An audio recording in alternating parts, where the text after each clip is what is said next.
bubble slide na yan. 45 meters ang haba at 2.5 feet ang lalim ng tubig nito. Safe na safe para sa mga bata at sa mga medyo bata pa rin na katulad ko.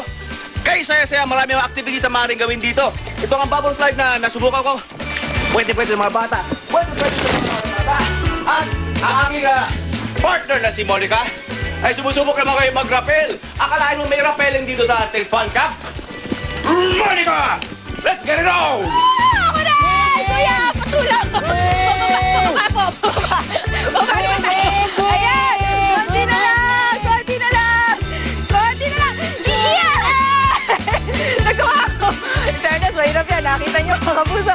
Yan yung tinatawag naman nila na Wall of Jericho. So, kita niyo naman, very steep talaga yung wall na yan at may taas sa 12 feet. Pero I'm very proud dahil nagawa akong bumaba from there. Kaya sa mga gusto natin, sa mga gustong extreme activity ng mga kapuso natin, ayan, bagay na bagay sa inyo yan. Medyo pang-advance. Ay, thank you so much! I love you, my friend. Pero, ay, wag muna tayo maghag-basa. Hindi ako nakapagsalita, nakain ko yung sabon.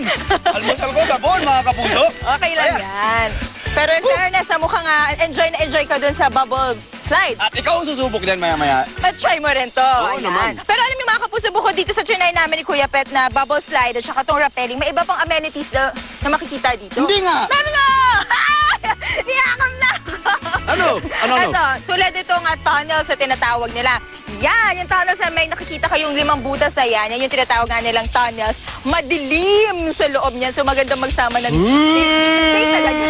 Ayan, at pwede kumabang habang naglalaro. So magandang team activity yan. Oo, at meron ding zipline, 32 feet ang taas at 200 meters ang length, ang haba niya. Tingnan nyo, yan, pwedeng partners eh. Pwede kayo may parang duo kayo, di ba, na nag-zipline dyan. Pwede rin isahan.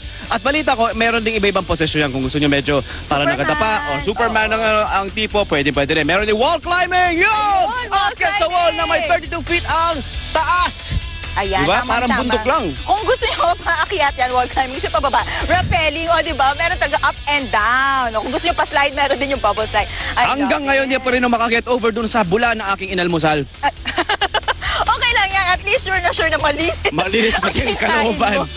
Malinis ang kinain mo. O, Arn! Arn! Ikaw na ba susunod? Okay lang ako dito! Mas maganda dito, walang kahirap-hirap. Talaga, daya mo eh. Lagi ka na lang ganyan eh.